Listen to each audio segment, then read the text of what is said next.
लखनऊ में एक दर्दनाक हादसा हुआ। लेवाना होटल के अंदर जो आग लगी और उसमें मुझे बताया कि 2 साथियों को तो अपनी जान से हाथ धोना पड़ा और काफ़ी लोग इस समय भी इंजर्ड हैं, आग से झुलसे हैं। दिवंगत आत्माओं को हम श्रद्धांजलि देते हैं। उम्मीद करते हैं कि इस प्रकार के हादसे इनकी ये बार बार ना हो। भारतीय जनता पार्टी की सरकार इस ओर ध्यान देगी। आम पब्लिक चैनल पर मैं आफाक अहमद मंसूरी आपका स्वागत करता हूं। उत्तर प्रदेश की राजधानी लखनऊ के लेवाना होटल में आग लग गई। इस अग्निकांड में 5 लोगों की मौत की बात सामने आ रही है। बता दें कि इस अग्निकांड में अभी तक 5 लोगों की मौत हो गई है, जबकि कई लोग फंसे हैं, जिन्हें खिड़की तोड़कर निकालने की कोशिश जारी है। ये होटल लखनऊ के हजरतगंज इलाके में एमजी रोड पर है।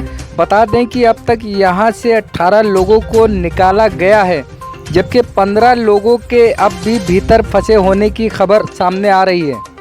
इस हादसे में धुआं भर जाने के कारण कई लोग बेहोश हो गए हैं। वहीं कुछ लोगों के झुलसने की सूचना भी आ रही है। दमकल की कम से कम 24 गाड़ियां आग बुझाने में जुटी हुई हैं। एम्बुलेंस भी मौके पर मौजूद है। वहीं फायर ब्रिगेड के 4 कर्मचारी भी घायल हुए हैं। घायल हुए लोगों का हालचाल लेने के लिए मुख्यमंत्री योगी आदित्यनाथ भी अस्पताल पहुंच गए। उन्होंने इस घटना पर दुख प्रकट किया। अधिकारियों को घायलों का समुचित इलाज मुहैया कराए जाने के निर्देश दिए हैं। लखनऊ के जिलाधिकारी सूर्यपाल गंगवार हादसे के बाद मौके पर पहुंच गए हैं। गंगवार ने कहा, होटल में 30 कमरे हैं, जिसमें से हादसे के वक्त 18 कमरे बुक थे। वहीं कुछ लोगों ने हादसे से पहले ही होटल छोड़ भी दिया था। लखनऊ के डीएम ने कहा कि अभी भी हमारे पास 30 से 35 लोगों के फंसे होने की सूचना है। ज़्यादातर लोगों को निकाल भी लिया गया है। मोबाइल के जरिए रूम नंबर 204 में फंसे हुए शख्स को ट्रेस किया जा रहा है। रेस्क्यू ऑपरेशन अभी जारी है। खबरों की माने तो होटल से रेस्क्यू करके निकाले गए एक महिला और एक पुरुष बेहोश थे।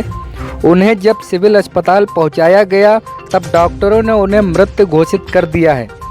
अब उनकी पहचान होटल स्टाफ की मदद से करने की कोशिश की जा रही है। सिविल अस्पताल प्रशासन ने बताया कि उनके पास अभी 7 मरीज एडमिट हैं। होटल लेवाना में हुई अग्निकांड पर कांग्रेस के राज्यसभा सांसद सुरजेवाला ने भी दुख जताया है। उत्तर प्रदेश कांग्रेस कमेटी की ओर से, अखिल भारतीय कांग्रेस कमेटी की ओर से आज लखनऊ में एक दर्दनाक हादसा हुआ। लेवाना होटल के अंदर जो आग लगी और उसमें मुझे बताया कि 2 साथियों को तो अपनी जान से हाथ धोना पड़ा और काफ़ी लोग इस समय भी इंजर्ड हैं, आग से झुलसे हैं। सबसे पहले पत्रकार वार्ता शुरू करने से पहले दिवंगत आत्माओं को हम श्रद्धांजलि देते हैं। उम्मीद करते हैं कि इस प्रकार के हादसे इनकी ये बार बार ना हो। भारतीय जनता पार्टी की सरकार इस ओर ध्यान देगी। दिल्ली से लेकर लखनऊ तक और देश के अन्य शहरों में आई बार जब इस प्रकार के हादसे होते हैं तो वो एक दिन अखबार की सुर्खियां बनकर रह जाते, टेलीविज़न चैनल्स की हेडलाइंस बनकर रह जाते। पर क्या fire department, electricity department, corporations, उनके द्वारा प्रॉपर अनुमति दी गई थी? Proper fire safety, fire exit का इंतज़ाम था या नहीं था? एक दिन अखबार के साथ ही उस पर चर्चा करेंगे तो लोगों का ध्यान जाएगा। आपकी मजबूरी है, आप अगले दिन अगली खबर पर चले जाएंगे और सरकारें फिर भ्रष्टाचार के जंजाल में जो उलझी हैं वो उन्हें पूरी तरह से भूल जाएंगी। हमसे जुड़ने के लिए आम पब्लिक चैनल को सब्सक्राइब कीजिए।